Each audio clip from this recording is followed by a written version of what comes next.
Bhutale Srimate Bhaktivedanta Swamini Namine Namaste Saraswati Deve Gauravani Pracharine Nirvisesha Shunyavadi Paschati Deshatarine Jai Shri Krishna Chaitanya Prabhu Nityananda Shri Advaita Gadadhar Srivasadi Gaura Bhakta Vrinda Hare Krishna Krishna Krishna Hare Hare Hare Rama Rama Rama Hare Hare.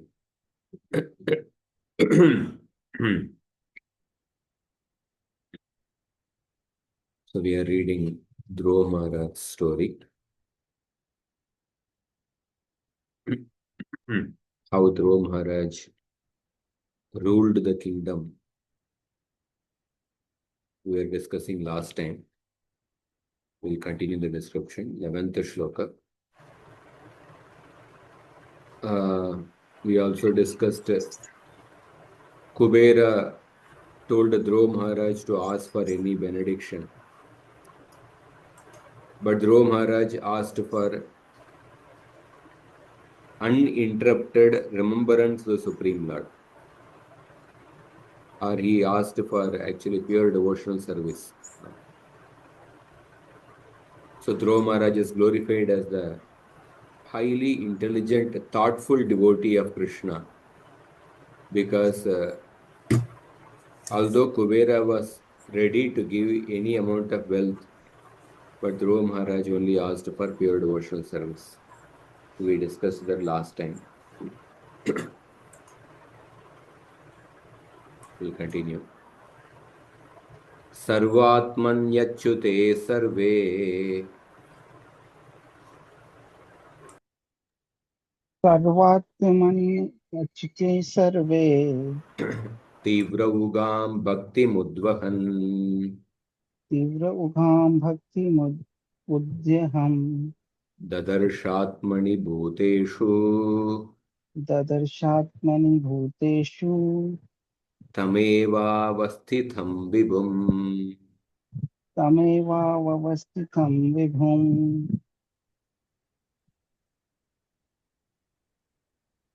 Translation. Dhruva Maharaj rendered devotional service unto the Supreme, the reservoir of everything, with unrelenting force. While carrying out his devotional service to the Lord, he could see that everything is situated in him only, and that he is situated in all living entities. The Lord is called Achyutya because he never fails in his prime duty to give protection to his devotees. So how Dhruva Maharaj engaged in devotional service and the vision of Dhruva Maharaj, both are described in the shloka. Tivra bhaktim, Tivraugam bhaktim. That's the important word. Engaged in intense bhakti to Achyuta, the infallible Lord, with the Sarvatmani, with the soul of all beings. Asarve. Asarve means who is different from all others. Dadarsha, Dhruva Maharaj saw Atmani Bhuteshu Tameva Avastitam Vibhum. Dhruva Maharaj saw the same Lord situated in all the beings and in himself. He could see how the Supreme Lord is situated in everyone, in himself and in all others. And he performed intense bhakti to that infallible Lord.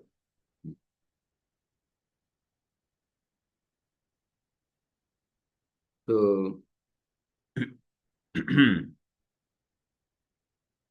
so generally, kings, Vishwanath Chakravarti says that kings perform sacrifices to please the Devatas and the Brahmanas. Because without pleasing the Devatas and the Brahmanas, the king's work cannot be accomplished. So, as a king, he performed the duty to perform sacrifices to please the devatas. That was described in the previous shloka. That was described in this previous shloka. But actually speaking, Dhruva Maharaj did not have time for such actions like performing sacrifice for the sake of the devatas. Because Dhruva Maharaj was engaged in intense bhakti to the Lord. Tivraugam bhakti mudvahan. That is explained in the shloka. Tivra vogam bhakti mudvahan. What is the meaning of the word? Vogam is that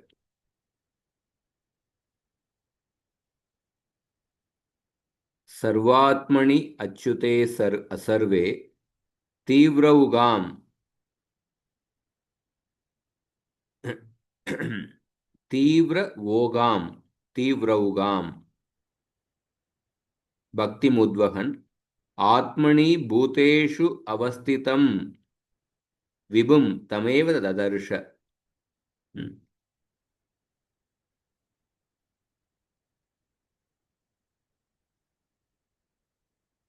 So, Vogam means with unrelenting force. That is how it is translated. Tivra Vogam.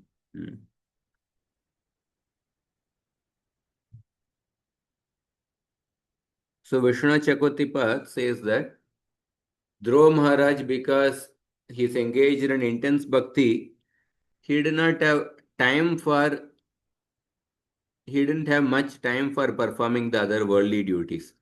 That is explained in the shloka. So he performed bhakti to the Lord with a super soul, Sarvatmani, and Asarve, who is different from all others. So by the power of his mature meditation, he saw the Lord within his heart, and also externally he saw the Lord in the heart of all living entities. So we see that Dhruva Maharaj, not only he performed intense devotional service in the beginning of his life, but Dhruva Maharaj's intensity to perform devotional service remained the same even at the end of his life. Oftentimes, we are enthusiastic in the beginning, but as time progresses, the enthusiasm goes down. But Dhruva Maharaj performed intense devotional service throughout his life. So this verse also describes the vision of Dhruva Maharaj. This vision of Dhruva Maharaj is the same vision as the vision of a Uttamadhikari Bhakta. The Bhagavatam 11th canto, Uttamadhikari Bhakta's vision is described. Sarva bhuteshu yaha pashyet bhagavat bhavamatmanaha bhutani bhagavatyatman yesha bhagavatottamah. The most advanced devotee sees within everything the soul of all souls, the Supreme Personality of Godhead Sri Krishna. Consequently, he sees systematically everything in relation to the Supreme Lord and understands that everything that exists is eternally situated within the Supreme Lord. So this is also described in there's a famous shloka, the Chaitanya Charitamrita, in the conversation between Chaitanya Mahaprabhu and Ramananda Rai.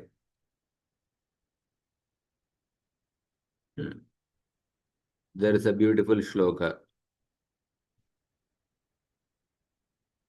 Stavara Jangama Deke नादेके तारमूर्ति सर्वत्र होय निज इष्टदेव स्फूर्ति. The Mahabhagavata devotee certainly sees everything mobile and immobile, but he does not exactly see their forms.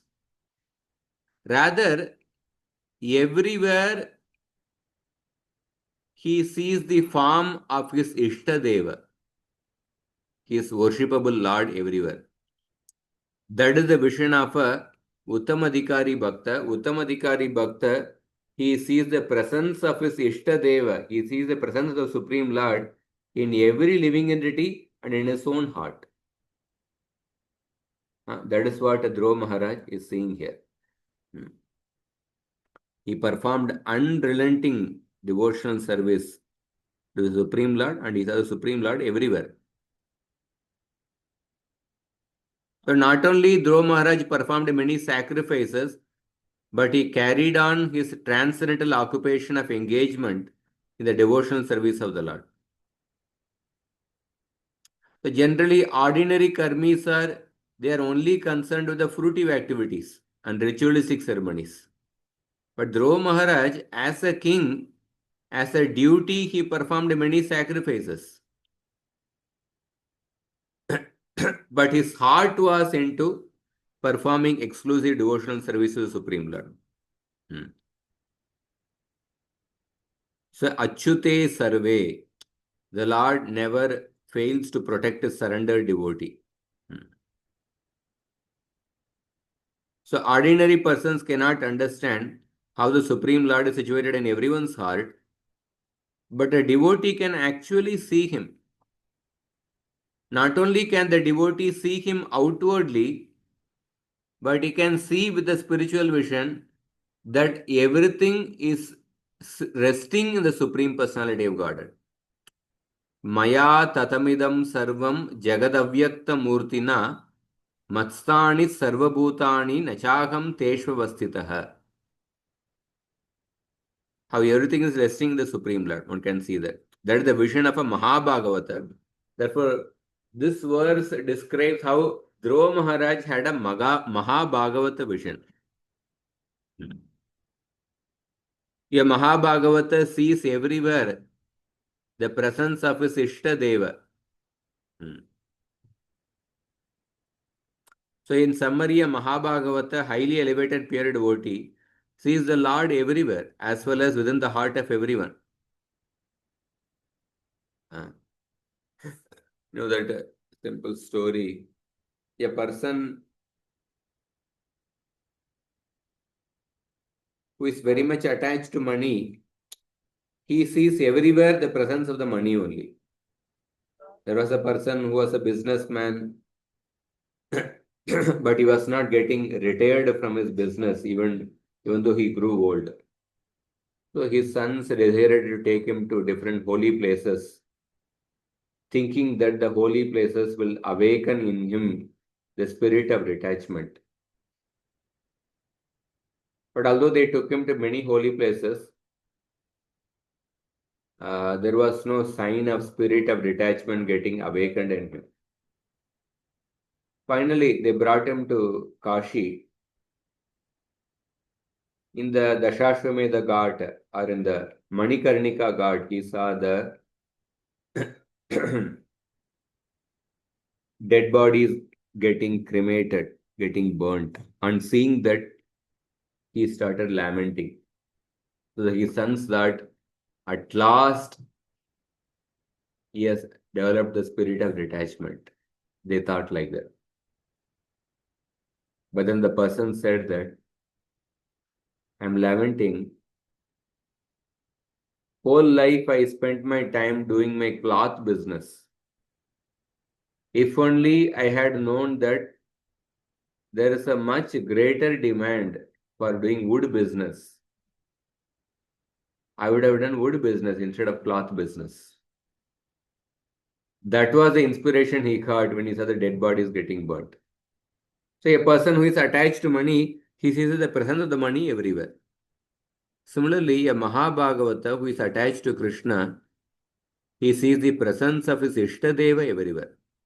Premanjana Churita Bhakti Vilochanena Santas Sadaiva Hridayeshu Vilokayanti Yam Shyama Sundaram Achintya Gunaswarupam Govindam Adipurusham Tamaham Bhajami.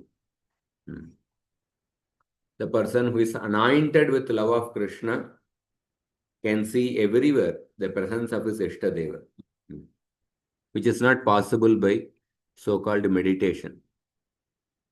So that is the shloka. Sarvatman yachute sarve tivraugam bhakti mudvahan tadarshatmani bhuteshu tameva vastitam vibhum. Next shloka. Tamevam shila sampannam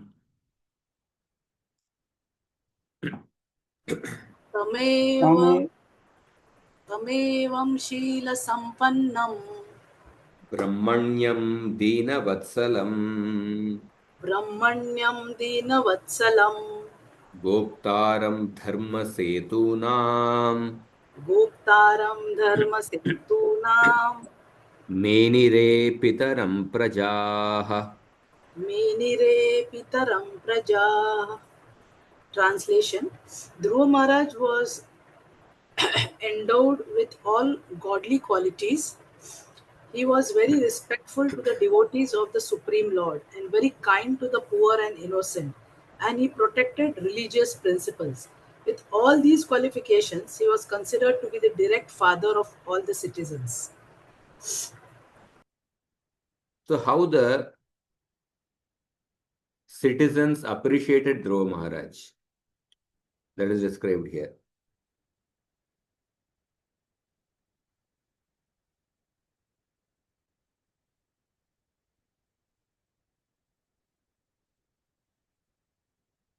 Tamevam Shila Sampannam Brahmanyam Dinavatsalam. So we see many qualities of Dhruva Maharaj are described. Evam Shila Sampannam. Shila. In this way, one who was endowed with many godly qualities. Shila Sampannam. First adjective. Brahmanyam. Devoted to the Brahmanas. Dina Vatsalam. Very kind to the poor-hearted people. Dharma Setunam Goptaram, the protector of Dharma. So, four qualities of Dhruva Maharaj are explained. Tam, that Dhruva Maharaj, Prajaha Pitaram Menire. The citizens, they considered Dhruva Maharaj, who is endowed with divine qualities, who is devoted to the Brahmanas, who is kind to the poor-hearted people, and who is the protector of the Dharma. They considered that such kind of Dhruva Maharaj to be like their father.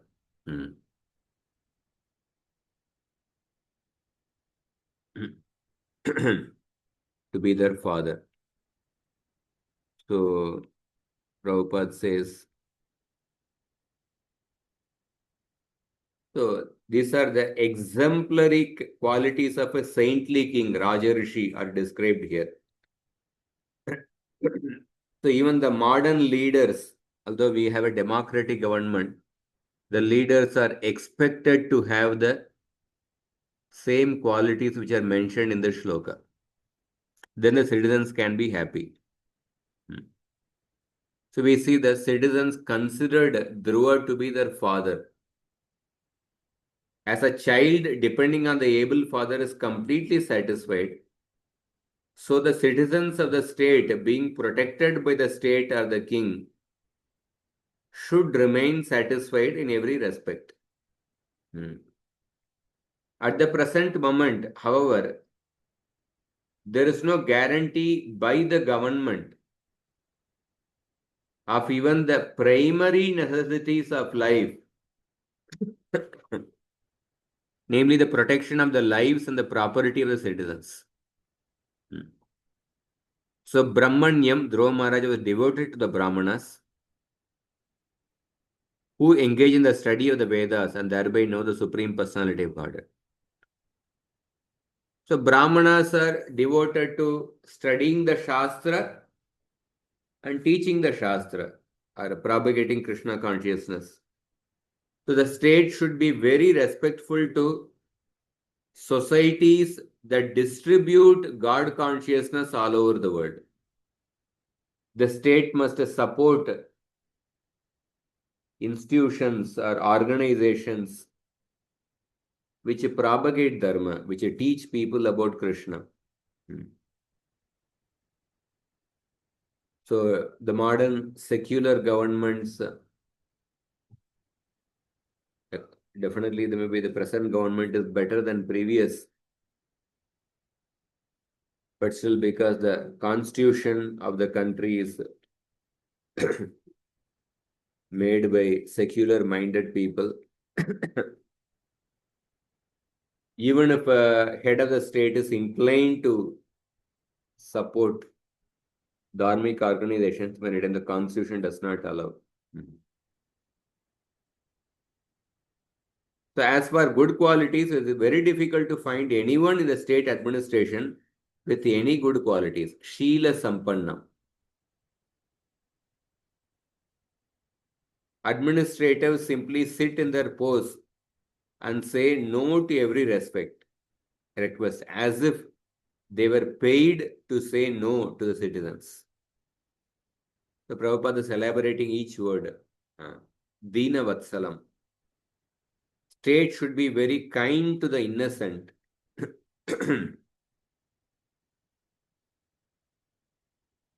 So currently we see the states allow the running of the slaughterhouses where innocent animals, innocent cows are getting slaughtered in thousands. So when we compare with the qualities of Dhruva Maharaj,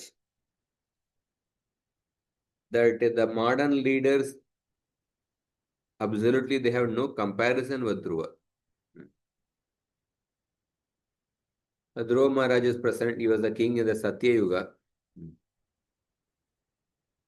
In Kali Yuga, the administration is bereft of all godly qualities. Therefore, people today have no alternative but to take to Krishna consciousness for protection of religion, life and property. So generally, it is also described in the Shastra that the Raja Dharma is the root of all the dharmas. The Mahabharata, also in Hitopadesha, it is described that how the Raja Dharma, the duty of a king, when the king is performing his dharma, then everyone will be able to practice their dharma more easily. Therefore, Raja Dharma is considered to be like the foundation, the root.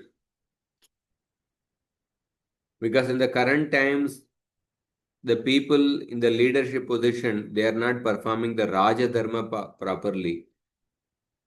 Therefore, people have no shelter except Krishna consciousness. That's what Prabhupada says. Next shloka. Shatrimshat Varsha Sahasram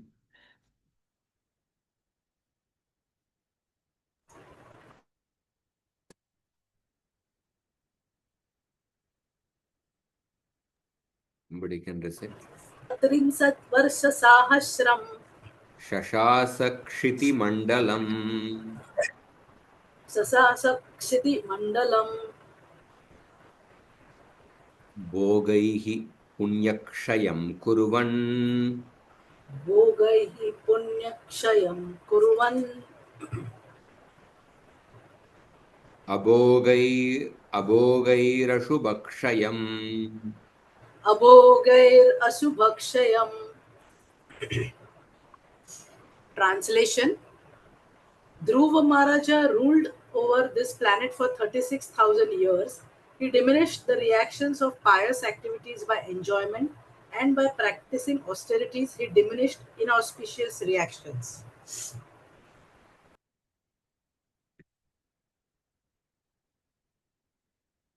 So, Vishwanath Chakotipada explains that this verse describes the humility of Dhruva Maharaj. Bhogaihi punyakshayam kurvan abhogair ashubhakshayam.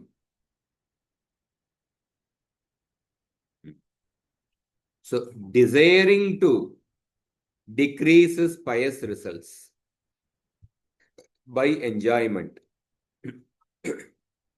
and desiring to destroy his sinful reactions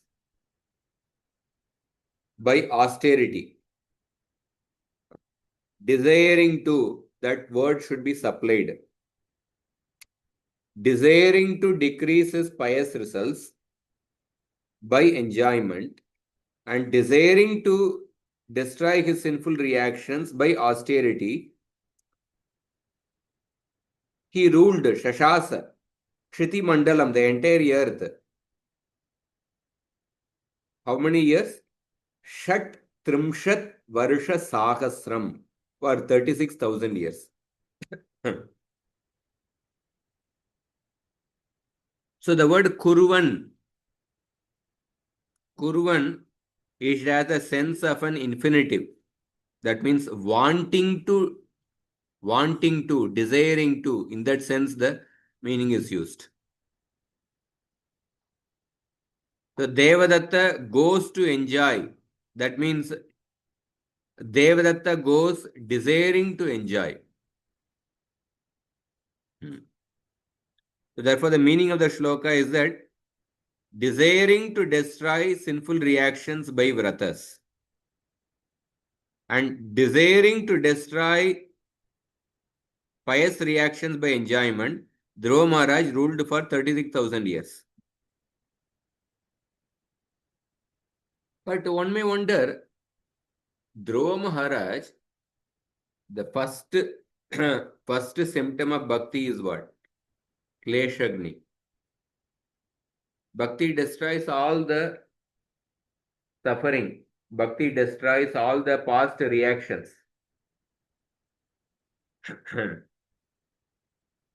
Dhruva Maharaj performed such intense devotional service right in the childhood. So bhakti must have destroyed all the sinful and the pious reactions. But then why Dhruva Maharaj is thinking that, why Dhruva Maharaj is desiring to destroy his pious and sinful reactions? So Vishwanath Chakotipada says that it is the humility of Dhruva Maharaj. Dhruva Maharaj is desiring to destroy his pious and sinful reactions. That desire is exhibited out of humility. In truth, Dhruva Maharaj's performance of bhakti had destroyed all the pious and sinful reactions. Because Dhruva Maharaj has already developed prema. That is what we saw in the previous shloka. Because only a person at the stage of prema sees the presence of the Supreme Lord everywhere, in all living entities and in himself. Dhruva Maharaj has attained the stage of prema, so therefore he has already destroyed all the past pious and sinful reactions. Therefore, Dhruva Maharaj, desiring to destroy his pious and sinful reaction, it is a sign of his humility. We see that means the result of performing devotional service in the right attitude is that devotional service produces humility in a person. When there is humility, one does not consider oneself to be very special. One does not feel that all his sins are already gone because I have performed bhakti. Because when a person is actually humble, he does not think that he has performed a devotional service. He does not think himself to be a devotee. Because if a person is thinking that, oh, I have performed so much of bhakti, all my sins are gone. The person is thinking like that. That is not the sign of a true devotee. Because a true devotee does not think himself to be a devotee. So therefore, Dhruva Maharaj was desiring to destroy his piety and sins. This desire is manifested out of his humility because, in truly speaking, his piety and his sinful reactions have already been destroyed. So we see this is a very important shloka.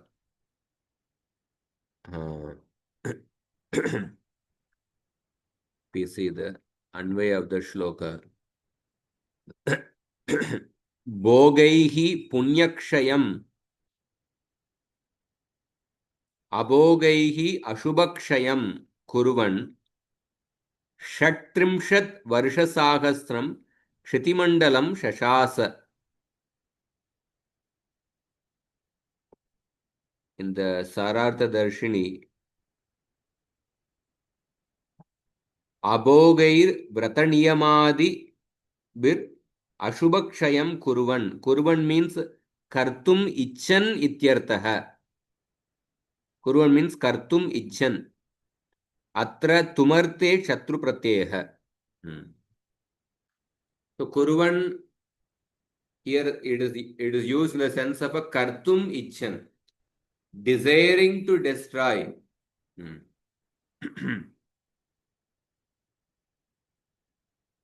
Let us see Prabhupada's purport. Dhruva Maharaj ruled over the planet for 36,000 years. This itself shows that he was present during the Satya Yuga. Satya Yuga people had a long lifespan. Treta Yuga people used to live for 10,000 years. Dwapar Yuga for 1,000 years. In Kali Yuga, the maximum duration of life is 100 years, but that is also has reduced drastically. So we see that the change of the yugas, the lifespan, the memory, and other good qualities diminish.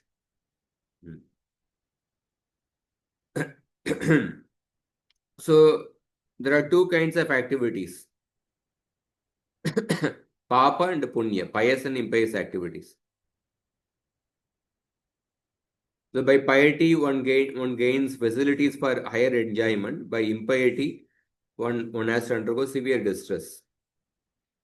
A devotee, however, is not interested in enjoyment, nor affected by distress. When the devotee is prosperous, he knows that I am diminishing the results of my pious activities. And when he is in distress, he thinks that I am diminishing the reactions of my impious activities.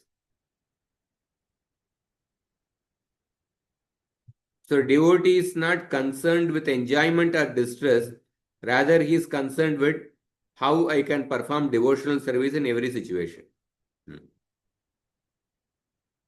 That's why Bhagavatam says that Savai Pumsam Parodharmo Yato Bhakti Radokshaje Ahaitukya Pratihata Yatma Suprasidati. Pure devotional service is unchecked either by comfortable situation or by difficult situation. So in the case of a devotee, what is the austerity a devotee performs? He observes the Ekadashi Vrata. refrains from the sinful activities like illicit sex, intoxication, gambling. And what is the pious activity a devotee performs? A devotee performs the highest pious activity, that is devotional service to the Lord. In this way, Dhruva Maharaj's humility is described in the shloka. Desiring to destroy his impiety by austerities, piety by enjoyment, Dhruva Maharaj ruled the earth for 36,000 years. Next shloka. Evam bahusavam kalam Evam bahusavam kalam Mahatma vichalendriyah Mahatmana vichalendriyah Trivargaupayikam nitva Trivargaupaikamnitva Putrayadan nripasanam. Putrayadan Vipasanam.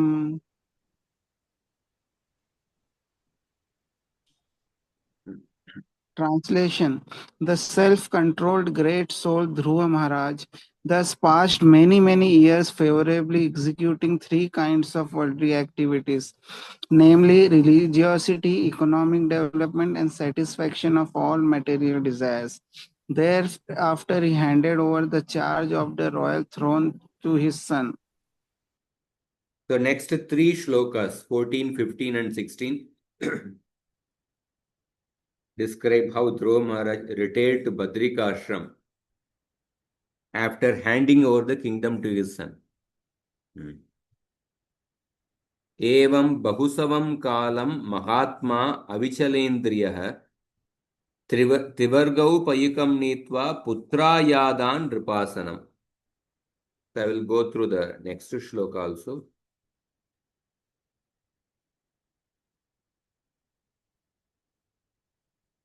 Manyamana idam vishwam maya rachitamatmani avidya rachita swapna gandharva nagaropamam.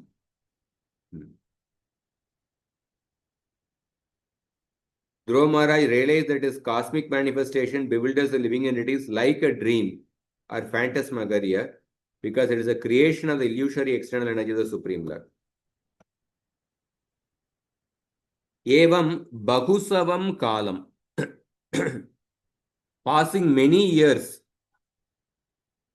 suitable for enjoyment of Trivarga Upayikam, enjoyment of Artha, Dharma and Kama with Avichala Indriyaha, with undisturbed senses.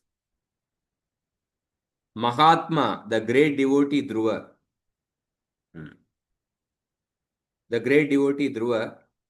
Idam Vishwam Maya Rachitam Manyamana, realizing that this universe is made by the Maya.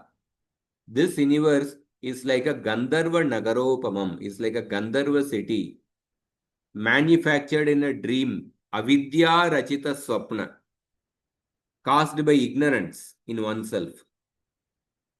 So understanding that this kingdom, this world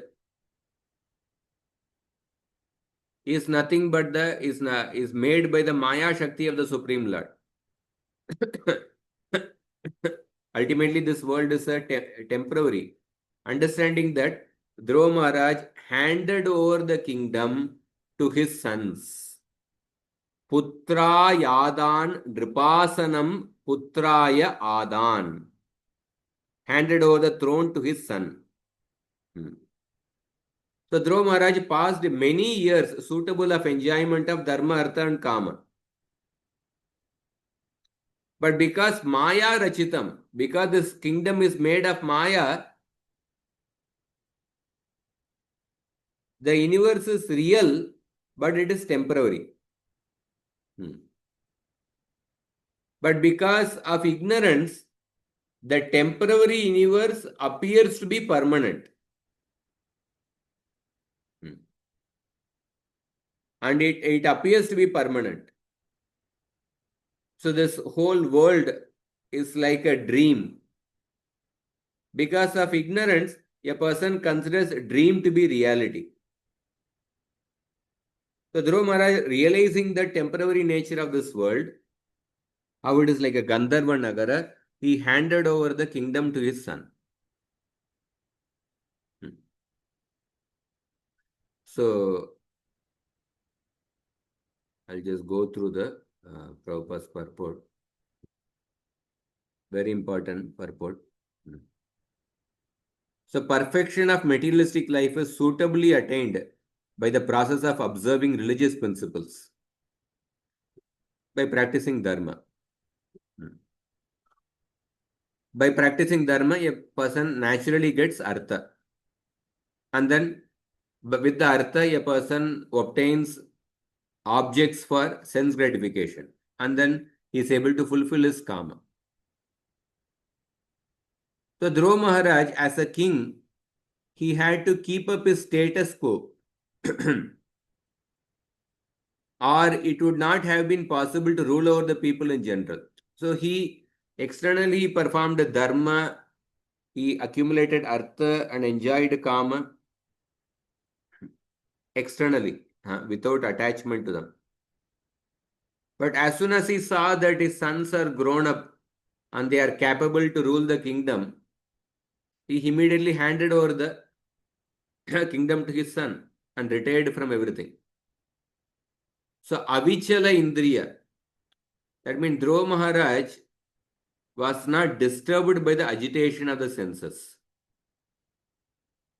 Or although he had grown old, but his sensory power did not diminish. Sometimes people, because the sensory power, they have grown old because they are not able to function, they are forced to retire. But that is not the case with Dhruva Maharaj. Dhruva Maharaj, although he was old, but his sensory power did not diminish. No, although Dhruva Maharaj ruled for 36,000 years, but his sensory powers, he was like a very young man only. If actually his senses are very young, but yet he was not interested in sense gratification. That means he remained self-controlled. So he may perform his duties according to dharma, artha and kama externally. But internally he was completely self-controlled. Just like Raghunath Das Goswami, he had so much of wealth, but he had no interest in enjoying that wealth. Although he had no interest in enjoying material happiness, when he was interested with doing something in the managing the state, he did it perfectly. So Chaitanya Mahaprabhu told Raghunath Das Goswami, keep your detachment within your heart. And externally, he executes the material duties just as they need to be done. Just like a woman who has a paramour, externally he performs his duties properly while remaining internally attached to the paramour. So, Padma Patram Ivambasa. So this transcendental position can be achieved by the devotees only, whereas others, yogis, they try to control their senses by force. But devotees, even though possessing full sensory powers, do not use them because they engage in higher transcendental activities. So Dhruva Maharaj was Avichalendriya, although his senses were young, but he had completely controlled his senses. So in the next shloka, it is explained that Gandharva Nagara term comes. Sometimes in a deep forest, it appears that there are big palaces and nice cities. That is technically called Gandharva Nagara. There is no city, but there is an illusory city. It appears that there is a city. Or sometimes in a dream, we create many false things. So a self-realized person or a devotee knows well that the entire material cosmic manifestation is like a temporary illusory dream. It is like a Gandharva Nagara, phantasmagoria, are like a dream. So therefore, a devotee is interested only in the spiritual world, but not in the shadow of the spiritual world, that is the material world. Vishaya vinivartante niraharasya dehinah rasavarjam rasopyasya param drishtva nivartate. Because a devotee has a higher taste, therefore a devotee becomes detached from the material world. That's what we see that Dhruva Maharaj, understanding this world is temporary like a Gandharva Nagara, and after ruling for 36,000 years, he handed over the kingdom to his sons. So with this, we'll stop here. I need to also go somewhere. Next week, we'll continue from the 16th shloka. If anybody has any one question, we'll take. Otherwise,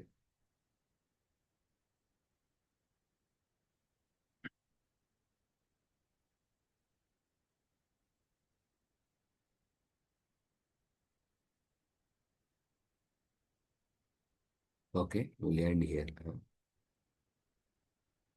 ग्रंथराज Shrimad Bhagavatam की जय, श्रील प्रभुपाद की जय, गौर भक्त वृंद की जय।